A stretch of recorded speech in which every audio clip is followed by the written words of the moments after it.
Deus vê tudo. Não há nada oculto à sua vista, nenhum segredo, nenhuma mentira, nenhuma traição que escape à sua atenção. Ele é o Alfa e o Ômega, o princípio e o fim, aquele que zela pela terra com conhecimento perfeito. Quando você foi ferido, quando foi traído, quando alguém o prejudicou de maneiras que parecem insuportáveis, você pode se perguntar se Deus ao menos percebe. Você pode gritar de frustração, perguntando por que ele permitiu isso, por que permaneceu em silêncio, por que não interveio no momento em que a dor foi infligida. Mas garanto-lhe, nenhuma lágrima caiu dos seus olhos sem que ele visse, nenhuma única injustiça passou despercebida. A Bíblia nos diz, em Provérbios 15, verso 3, os olhos do Senhor estão em todo lugar, vigiando os maus e os bons. Isso significa que não há engano, nem crueldade, nem pecado que passe despercebido pelo Criador do céu e da terra. Os ímpios podem acreditar que escaparam do julgamento, que suas ações estão ocultas, que escaparam impunes do que fizeram, mas Deus sabe. Ele vê o coração de cada homem e mulher. Ele discerne os motivos por trás de cada ação. Ele nunca é enganado pelas aparências, nunca é enganado pelas palavras, nunca é pego de surpresa pelas maquinações dos ímpios. Pense em Hagar, a serva de Sara, no livro do Gênesis. Ela foi maltratada, expulsa, vagando pelo deserto, sentindo-se abandonada e sozinha. Mas foi ali, no seu lugar de sofrimento, que o Senhor lhe apareceu. E ela o chamou de El Roi, que significa o Deus que me vê. Ela não foi esquecida. Ela não era invisível. Deus esteve cuidando dela o tempo todo e providenciou para ela mesmo em sua angústia. O mesmo é verdade para você. Antes de começarmos, tenho um desafio rápido para você. Se você acredita na justiça de Deus, comente 1 abaixo e inscrever-se para o canal. Se não, vá em frente e bater, como atreva-se. Além disso, certifique-se de assistir até o fim, porque há um momento poderoso esperando por você que pode mudar a maneira como você vê tudo. Vamos começar. Onisciência e justiça de Deus. Quando alguém te trai, quando você é maltratado, quando as pessoas sussurram mentiras pelas suas costas, quando alguém tenta destruir o que Deus está fazendo na sua vida, você pode ter certeza que o Senhor vê tudo. Ele não é um observador distante. Ele não é indiferente. Ele está observando e agirá no seu tempo perfeito. Considere a história de José. Seus próprios irmãos o venderam como escravo. Eles o desprezaram, conspiraram contra ele e acreditaram que o haviam removido de suas vidas para sempre. Mas Deus viu. Quando José foi falsamente acusado e jogado na prisão, abandonado numa cela escura por um crime que não cometeu, Deus viu. Quando parecia que os ímpios haviam triunfado, Deus ainda estava no controle. Ele estava orquestrando cada evento, posicionando Joseph para algo maior, trabalhando nos bastidores de maneiras que ninguém conseguia ver. E no final, a justiça veio. José não foi apenas tirado da prisão, mas também elevado a um lugar de honra. E as mesmas pessoas que tentaram destruí-lo foram colocadas de joelhos diante dele. A justiça de Deus pode não acontecer da maneira que esperamos ou no momento que desejamos, mas sempre acontece. Ninguém pode escapar do seu julgamento. Ninguém pode superar sua sabedoria. Os orgulhosos serão humilhados. Os ímpios enfrentarão as consequências de suas ações. Os inocentes serão justificados. Pode não acontecer imediatamente. Pode não acontecer da maneira que você imagina, mas Deus é fiel e lidará com cada ato maligno de acordo com sua perfeita justiça. Quando você estiver sofrendo, quando se sentir esquecido, quando se perguntar se a justiça algum dia chegará, lembre-se de que Deus está observando. Ele não virou o rosto. Ele não ignorou o seu sofrimento. Ele não perdeu um único detalhe. As mãos que formaram o universo, que colocaram as estrelas no lugar, que controlam a ascensão e queda das nações, são as mesmas mãos que seguram a sua vida. Aquele que criou o mundo é o mesmo que cuida de você. A vingança pertence ao Senhor. A vingança pertence ao Senhor. Esta é uma verdade que permeia todas as Escrituras, um princípio divino que revela tanto a justiça como a misericórdia de Deus. Quando somos injustiçados, quando alguém nos magoa, nos trai ou procura destruir o que Deus está a fazer nas nossas vidas, a reação natural é contra-atacar, procurar justiça nos nossos próprios termos. Nossa natureza humana clama por vingança. Queremos fazê-los sentir a dor que nos infligiram. Queremos vê-los sofrer como nós sofremos. Mas a palavra de Deus nos diz algo diferente. Romanos 12, verso 19, declara: não se vinguem, meus queridos amigos, mas deixem espaço para a ira de Deus. Pois está escrito: minha é a vingança. Há uma razão pela qual a vingança pertence a Deus e não a nós. A justiça humana é falha. Nossas emoções obscurecem nosso julgamento. Vemos apenas uma fração da imagem. A nossa raiva, a nossa dor e o nosso sentimento de injustiça podem levar-nos a agir de formas que não estão alinhadas com a vontade de Deus. Mas Deus vê tudo. Ele conhece cada detalhe, cada motivo oculto, cada segredo que ainda não veio à luz. Ele julga com perfeita justiça, sem preconceitos, sem erros. Sua justiça não é movida pela emoção, mas pela verdade absoluta. Veja a história de Davi e Saul.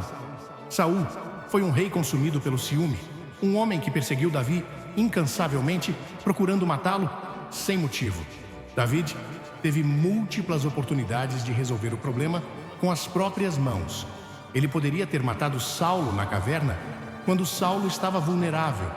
Os seus homens até o encorajaram a fazê-lo, dizendo-lhe que este era o seu momento de justiça, mas Davi recusou. Ele não se vingaria com as próprias mãos. Ele entendeu que Saul ainda era o ungido de Deus e não cabia a ele executar o julgamento. Em vez disso, ele confiou em Deus para lidar com Saul em seu próprio tempo. E Deus fez. A vida de Saul terminou em desgraça e Davi foi elevado ao trono, não pelas suas próprias mãos, mas pelo plano divino de Deus. A vingança é perigosa quando colocada em mãos humanas.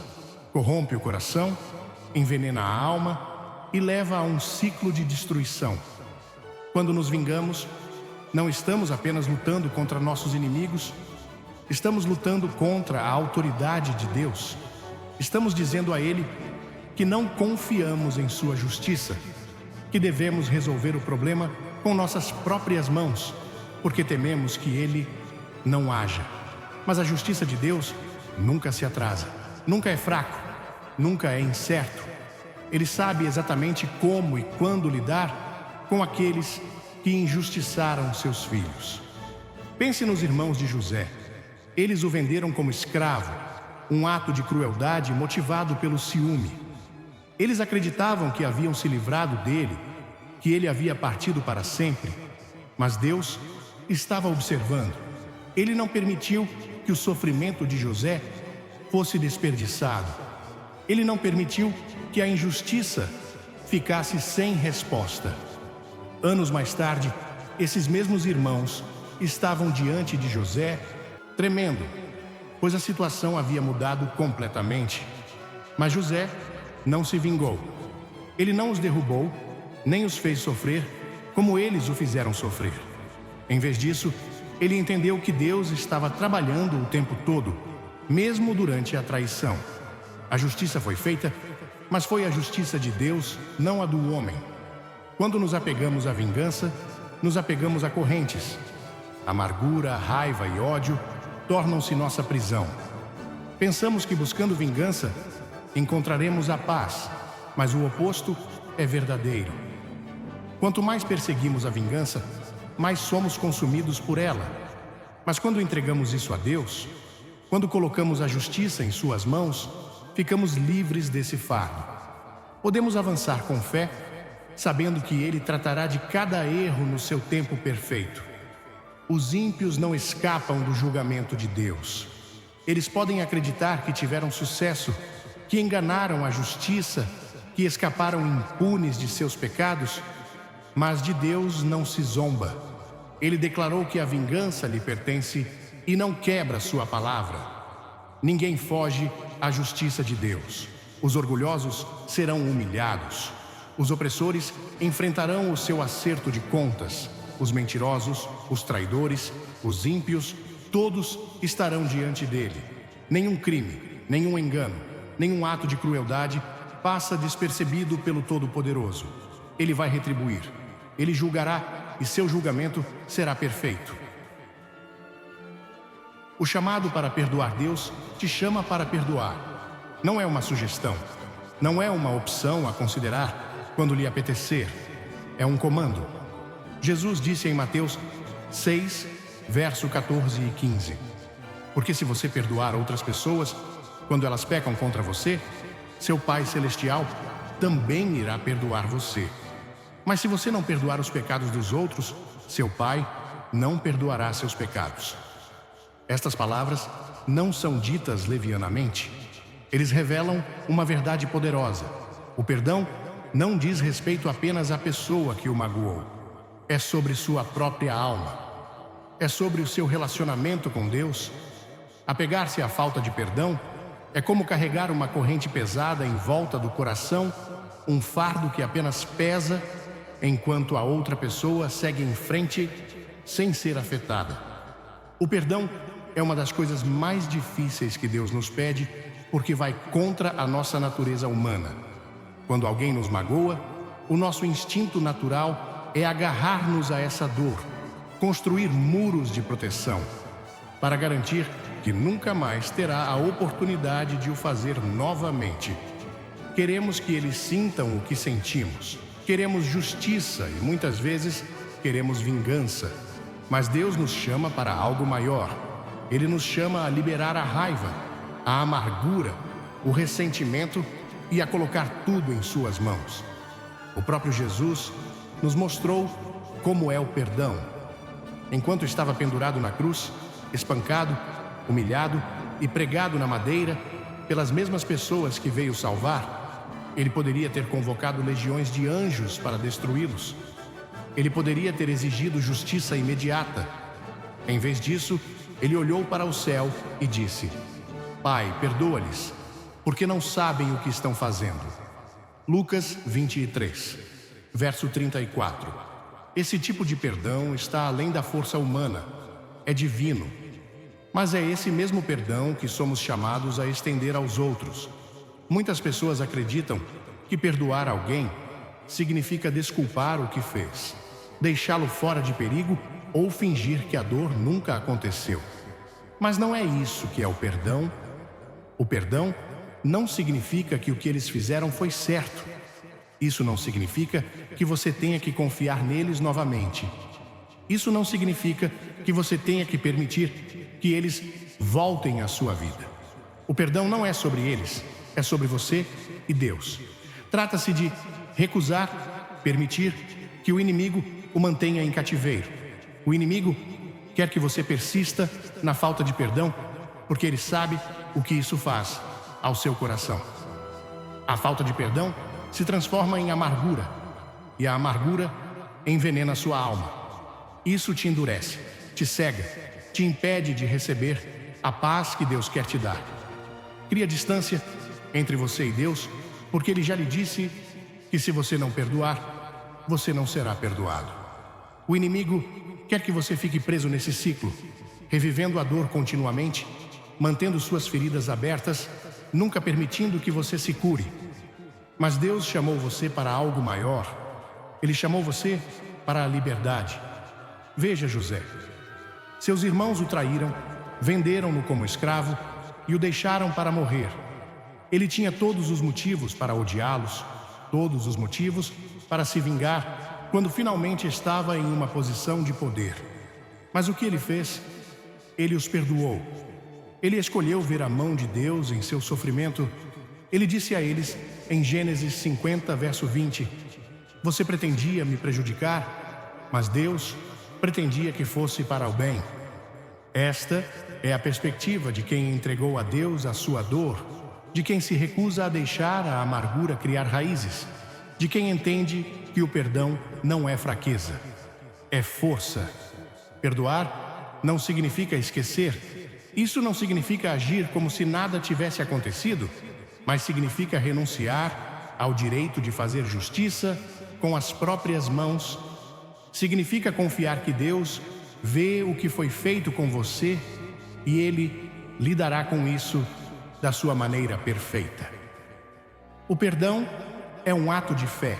É acreditar que Deus é o seu defensor, que Ele curará o seu coração, que Ele lidará com a situação muito melhor do que você jamais poderia. Algumas feridas são profundas. Algumas traições parecem impossíveis de perdoar. Mas o perdão não é algo que você faz pela sua própria força. É algo que Deus permite que você faça.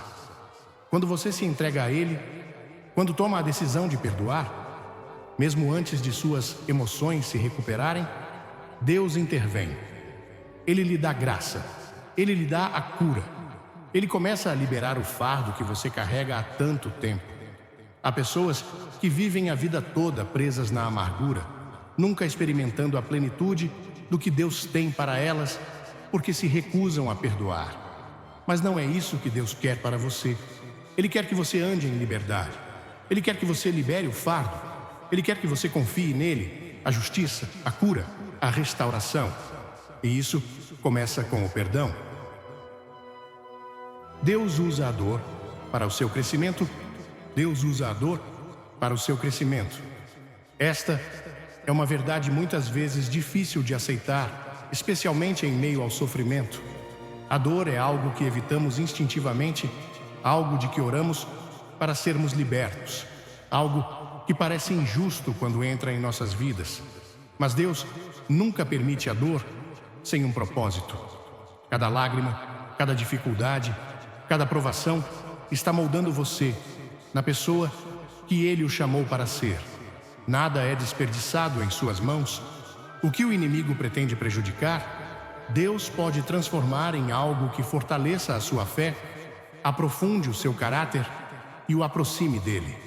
A Bíblia está repleta de histórias de homens e mulheres que suportaram dor e sofrimento, não porque Deus os tivesse abandonado, mas porque Ele os estava preparando para algo maior. Veja Jó.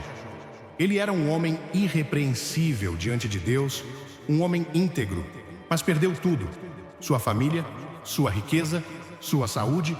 Seu sofrimento foi tão grande que até seus amigos mais próximos questionaram se ele havia feito algo errado. Mas Deus não o abandonou. A dor de Jó não era sem sentido. Foi uma prova de fé, um fogo refinador que revelou a sua confiança em Deus.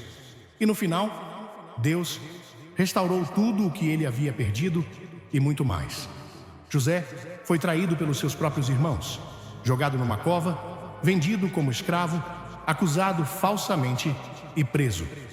Cada passo de sua jornada parecia ser mais uma camada de sofrimento, mais um golpe em seus sonhos. Mas Deus não o estava punindo, Ele o estava preparando. Se José nunca tivesse sido traído, ele nunca teria ido parar no Egito.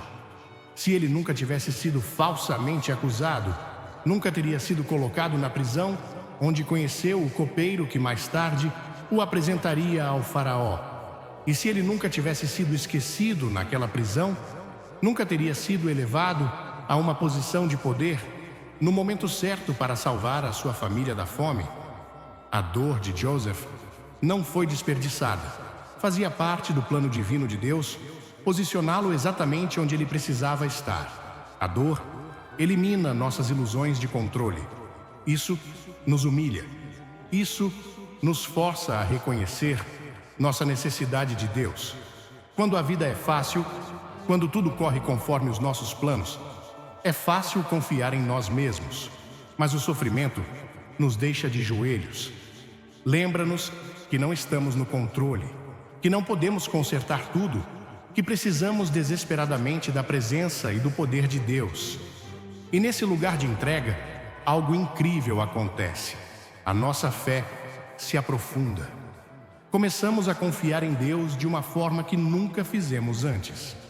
Aprendemos a confiar nele, a depender de sua força e não da nossa. Paulo entendeu isso quando escreveu em 2 Coríntios 12, verso 9. Mas ele me disse: a minha graça te basta, porque o meu poder se aperfeiçoa na fraqueza. Portanto, gloriar-me-ei ainda mais alegremente nas minhas fraquezas, para que o poder de Cristo repouse sobre mim. Paulo tinha um espinho na carne, algo que lhe causou profunda dor, algo que ele implorou a Deus para que o tirasse. Mas Deus não o removeu. Em vez disso, ele usou isso para mostrar a Paulo que sua graça era suficiente. Às vezes, a dor que queremos que Deus tire é exatamente aquilo que ele está usando para demonstrar seu poder em nossas vidas. O sofrimento nos refina como ouro no fogo, queima as impurezas, o orgulho, a autossuficiência, e deixa para trás uma fé pura, um caráter forte, um coração totalmente rendido a Deus. É na fornalha da aflição que nos tornamos quem Ele nos chamou para ser. Há coisas que aprendemos com dor que nunca aprenderíamos com conforto. Existe uma profundidade de relacionamento com Deus que só pode ser encontrada no vale, nos momentos em que não temos mais nada além dele. A dor também nos ensina compaixão. Quando sofremos, somos capazes de compreender o sofrimento dos outros. Somos capazes de confortá-los, de encorajá-los, de caminhar ao lado deles com a mesma graça que Deus nos estendeu. Nossas feridas se tornam nosso testemunho. As mesmas coisas que o inimigo pretendia nos destruir tornam-se exatamente as coisas que nos equipam para ajudar os outros. Deus nunca desperdiça a dor. O que parece ser uma ruptura, muitas vezes, é o processo de refazer. O que parece ser o fim, muitas vezes, é o começo de algo maior. O que parece ser uma época de sofrimento é muitas vezes uma época de preparação. Ele está moldando você, fortalecendo você. E quando você passar pelo fogo, você não será o mesmo. Você será mais forte, você será mais sábio, você será mais parecido com Cristo. A justiça perfeita de Deus. A justiça de Deus é perfeita. Num mundo cheio de corrupção, desonestidade e injustiça, é fácil questionar-se se alguma vez será feita a verdadeira justiça. As pessoas enganam, os ímpios prosperam, os inocentes sofrem, e muitas vezes parece que aqueles que praticam o mal escapam sem consequências. Mas Deus vê tudo e não é indiferente. Sua justiça não é falha como a justiça humana. Seu julgamento nunca é tardio, nunca tendencioso, nunca equivocado. É perfeito e chegará na hora certa, da maneira certa. A Bíblia declara em Deuteronômio 32, verso 4: Ele é a rocha, suas obras são perfeitas e todos os seus caminhos são justos. Um Deus fiel que não comete mal, ele é reto e justo. Ao contrário dos juízes humanos que podem ser influenciados pelo dinheiro, poder ou influência, Deus é incorruptível. Ele não fecha os olhos para o mal. Ele não ignora as transgressões. Ele não deixa os culpados impunes. Ele é o juiz final e seu veredicto é final. Muitas vezes na vida, sentimos o peso da injustiça nos pressionando. Vemos pessoas que mentiram, enganaram e prejudicaram outras pessoas, continuam a prosperar, enquanto aquelas que permaneceram fiéis lutam. É nesses momentos que a dúvida surge e começamos a perguntar: onde está Deus? Por que Ele permite que isso aconteça? Mas a Bíblia nos lembra no Salmo 37, verso 7. Fique quieto diante do Senhor e espere pacientemente por Ele. Não se preocupe quando as pessoas têm sucesso em seus caminhos, quando executam seus planos perversos. Só porque a justiça ainda não chegou, não significa que não virá. O tempo de Deus não é o nosso. Sua paciência não é um sinal de fraqueza, mas de seu desejo de que as pessoas abandonem seus maus caminhos antes que o julgamento caia. Veja o faraó no livro do Êxodo. Ele oprimiu o povo de Deus, escravizou-o e recusou-se a deixá-lo ir, apesar dos numerosos avisos.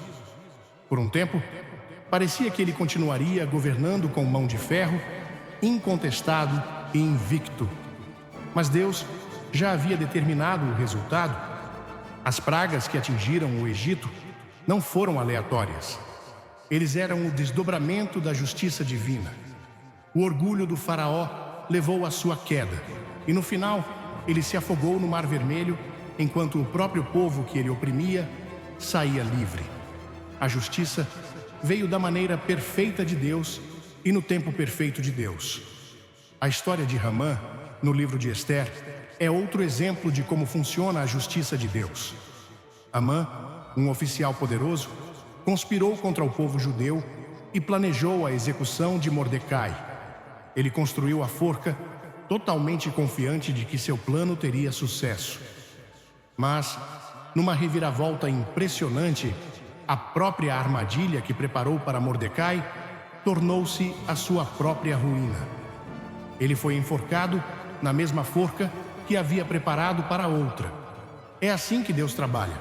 Os ímpios podem conspirar, podem tramar, podem parecer invencíveis, mas no final cairão por conta própria. A justiça de Deus não consiste apenas em punir os ímpios. Trata-se também de vindicar os justos. Quando José foi preso por um crime que não cometeu, parecia que a injustiça havia vencido. Mas Deus tinha um plano maior. Ele ressuscitou José, colocou-o numa posição de poder e permitiu-lhe servir de testemunho vivo de que nenhuma injustiça pode anular o propósito de Deus. O que o homem pretendia para o mal, Deus transformou em bem. Um dos maiores exemplos da justiça de Deus é a cruz de Jesus Cristo. A humanidade era culpada de pecado, merecedora de julgamento e incapaz de salvar-se. A justiça exigiu um preço, mas a misericórdia abriu caminho. Na cruz, a justiça e a misericórdia se encontraram perfeitamente. Jesus tomou sobre si o castigo que merecíamos para que pudéssemos ser justificados diante de Deus. Nenhum pecado foi esquecido. Nenhuma irregularidade foi desculpada. Cada pecado foi pago, seja na cruz ou no julgamento eterno. Esta é a justiça perfeita de Deus. A justiça de Deus pode nem sempre ser imediata, mas é sempre certa. Os ímpios podem acreditar que escaparam, que conseguiram contornar as consequências, que as suas ações permanecerão ocultas para sempre.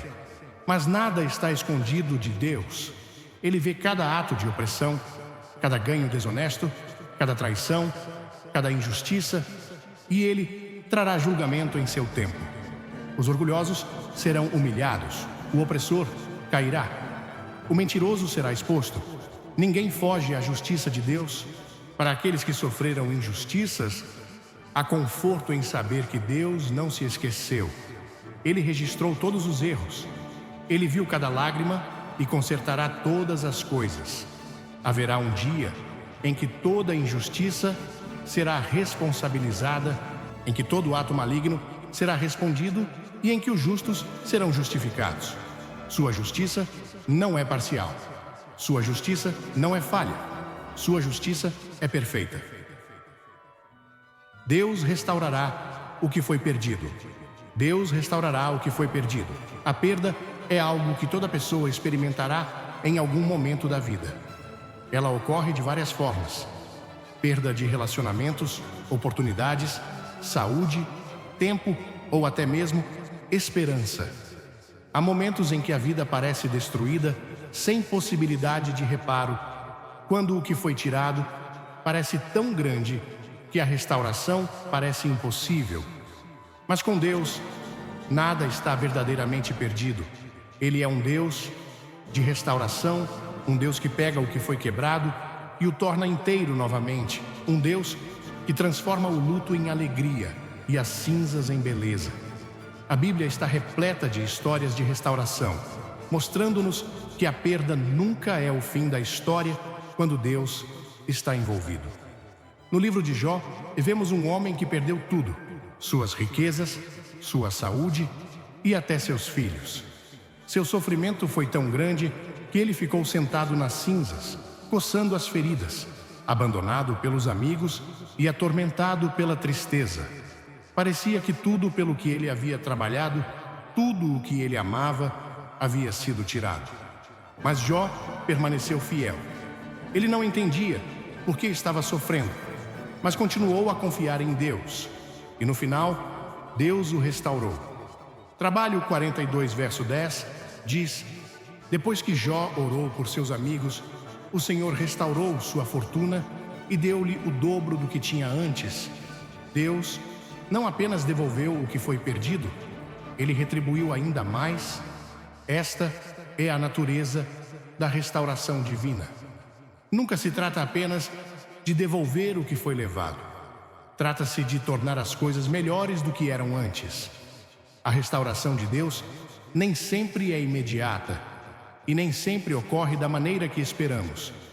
Às vezes, oramos para que uma situação seja restaurada exatamente como era, mas Deus tem algo maior em mente. José perdeu anos de sua vida quando seus irmãos o traíram, jogando-o numa cova e vendendo-o como escravo. Ele perdeu sua casa, sua liberdade e seu senso de segurança. Ele foi falsamente acusado e preso por um crime que não cometeu. Mas Deus não terminou.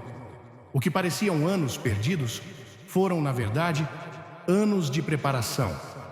Deus elevou José a uma posição de poder, restaurando-o de tal forma que ele foi capaz de salvar uma nação inteira da fome. Gênesis 50, verso. O capítulo 20 registra as palavras de José aos seus irmãos: vocês pretendiam me prejudicar, mas Deus pretendia que fosse para o bem, para realizar o que está sendo feito agora, a salvação de muitas vidas. A dor, a traição, os anos de sofrimento não foram desperdiçados. Deus os estava usando para posicionar José para algo muito maior do que ele poderia ter imaginado. A restauração nem sempre significa que Deus devolve exatamente o que foi perdido.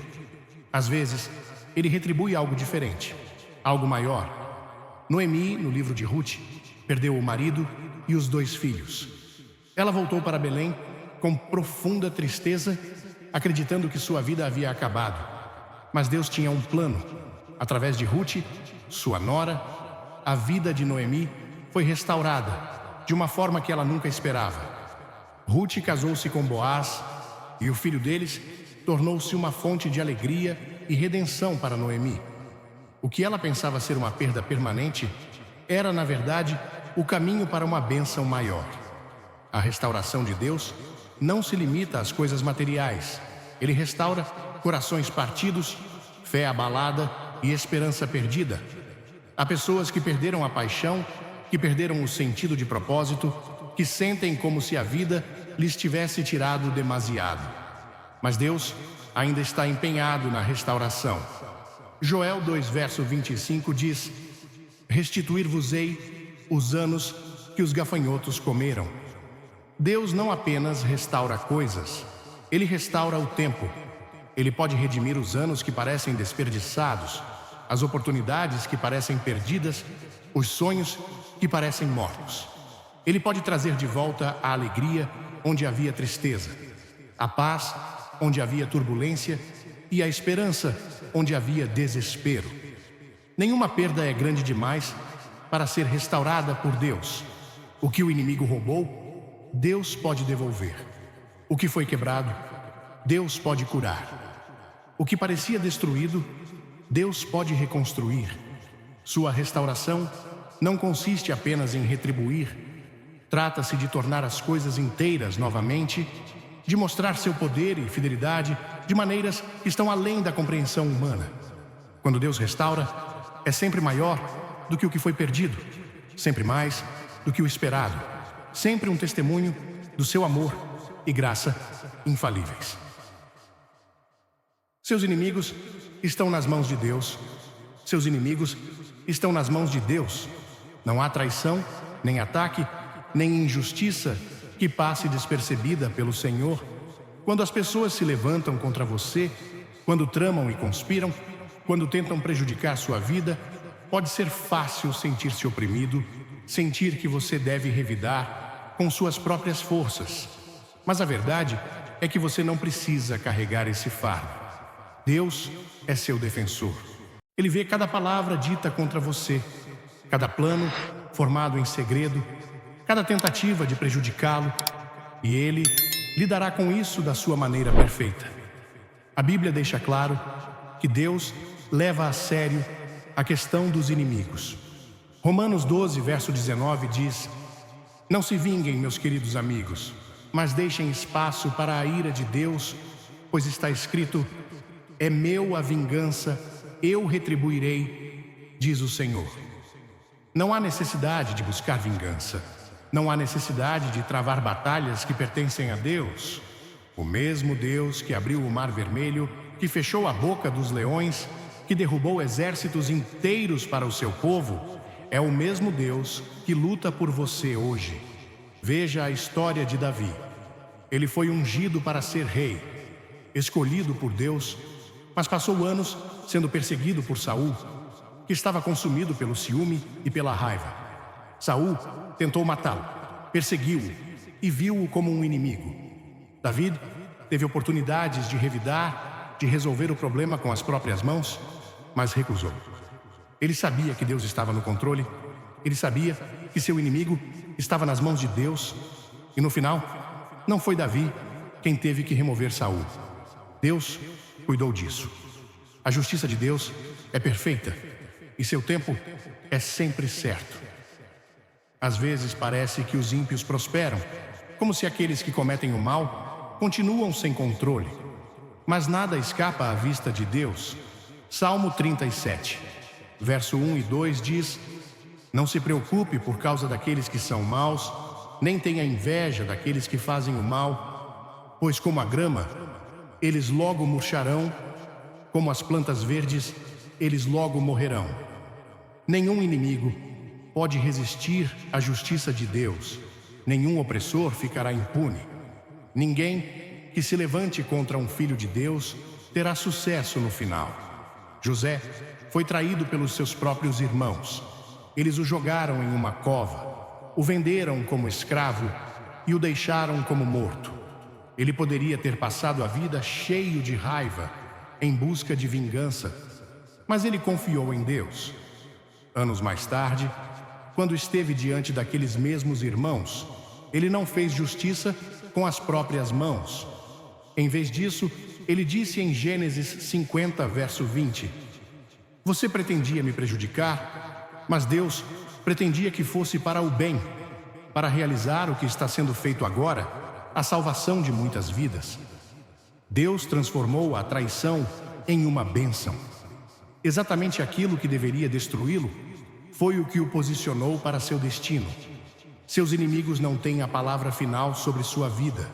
As pessoas que tentam derrubá-lo, que falam contra você, que planejam sua queda, elas não estão no controle. Deus é. E quando você deposita sua confiança nele, quando você escolhe deixar seus inimigos em suas mãos, você se liberta do peso da amargura, do peso da vingança, do cansaço de tentar travar batalhas que nunca foram suas. O próprio Jesus nos mostrou o que significa deixar nossos inimigos nas mãos de Deus. Enquanto estava pendurado na cruz, falsamente acusado, ridicularizado, espancado e crucificado pelas mesmas pessoas que veio salvar, ele não as amaldiçoou. Ele não invocou fogo do céu. Em vez disso, ele disse: Pai, perdoa-lhes, porque não sabem o que fazem. Lucas 23, verso 34. Esse é o poder da confiança. Esse é o poder de saber que Deus vê, que Deus sabe, que Deus cuidará de tudo da sua maneira perfeita. A maneira de Deus lidar com seus inimigos é maior do que qualquer coisa que você possa imaginar. Ele pode humilhar os orgulhosos, silenciar os ímpios, expor os enganadores e trazer justiça de maneiras que estão além da compreensão humana. Às vezes, ele remove o inimigo. Às vezes, ele muda o coração do inimigo. Às vezes, ele usa o inimigo para empurrá-lo para o seu destino. Seja como for que ele decida agir, uma coisa é certa: seus inimigos estão em suas mãos, e ele não deixará de lidar com eles de sua maneira perfeita. Há momentos na vida em que sentimos uma dor profunda, seja por traição, rejeição, falsas acusações ou atos de crueldade que parecem imerecidos. A dor pode persistir, dificultando o avanço, especialmente quando a justiça parece fora de alcance. Nosso instinto humano muitas vezes nos leva ao ressentimento, à raiva ou até à vingança, mas Deus nos chama para um caminho mais elevado. Ele não ignora o nosso sofrimento, nem é indiferente à injustiça que enfrentamos. Em vez de, Ele vê, sabe e age da maneira e no tempo perfeitos. Ao longo das Escrituras, vemos como Deus lida com aqueles que ferem seu povo. Romanos, capítulo 12, versículo 19, nos lembra: não se vinguem, meus queridos amigos, mas deixem espaço para a ira de Deus, pois está escrito: cabe a mim vingar-me. Este versículo é tanto uma ordem quanto um conforto. Isso nos garante que a justiça não é um fardo que devemos carregar. Não precisamos nos exaurir buscando vingança ou provando nosso valor. Em vez disso, podemos confiar que Deus é o nosso defensor, e Ele lidará com todos os erros à sua maneira, seja através do julgamento, da correção ou da transformação do coração do ofensor. Um dos exemplos mais poderosos disso é a história de José. Traído pelos seus próprios irmãos, vendido como escravo, falsamente acusado e preso, José tinha todos os motivos para procurar vingança quando finalmente ascendeu ao poder no Egito. Mas em vez disso, ele disse aos seus irmãos, em Gênesis capítulo 50, versículo 20: você pretendia me prejudicar, mas Deus pretendia que fosse para o bem, para realizar o que está sendo feito agora, para salvar muitas vidas. Esta é a perspectiva que Deus quer que abracemos. Ele pode pegar até as situações mais dolorosas e usá-las para um propósito maior. O que foi feito para o mal, Deus pode transformar em algo bom, não apenas para nós, mas para aqueles que nos rodeiam. Então, como aplicamos essa verdade em nossas vidas diárias? Primeiro, liberar o desejo de vingança. Apegar-se à amargura não prejudica nossos inimigos. Isso apenas envenena nossos próprios corações. Em vez disso, entregue a situação a Deus, sabendo que Ele é o juiz perfeito que vê cada detalhe. Segundo, ore por aqueles que te machucaram. Isto pode parecer impossível, mas o próprio Jesus nos instruiu. Mateus, capítulo 5, versículo 44. Mas eu lhes digo: amem seus inimigos e orem por aqueles que os perseguem. Orar por eles não significa desculpar as suas ações. Significa escolher deixar Deus cuidar da sua transformação em vez de carregar o peso do ódio. Terceiro, concentre-se em sua própria cura. Quando confiamos a Deus nossa dor, abrimos a porta para que Ele trabalhe em nossos corações, trazendo paz, renovação e até bênçãos inesperadas através da experiência. A cura nem sempre significa reconciliação com aqueles que nos feriram, mas significa viver em liberdade e não nas cadeias da amargura. Finalmente, lembre-se de que o perdão não é fraqueza, é poder. É preciso força para superar o ressentimento e confiar na justiça de Deus. Perdoar não significa esquecer nem permitir que alguém continue nos machucando. Pelo contrário, é um ato de fé que declara: Deus, confio em Ti para lidar com esta situação melhor do que eu jamais poderia. Se você está lutando contra a dor causada por outra pessoa, saiba disso. Deus não se esqueceu de você.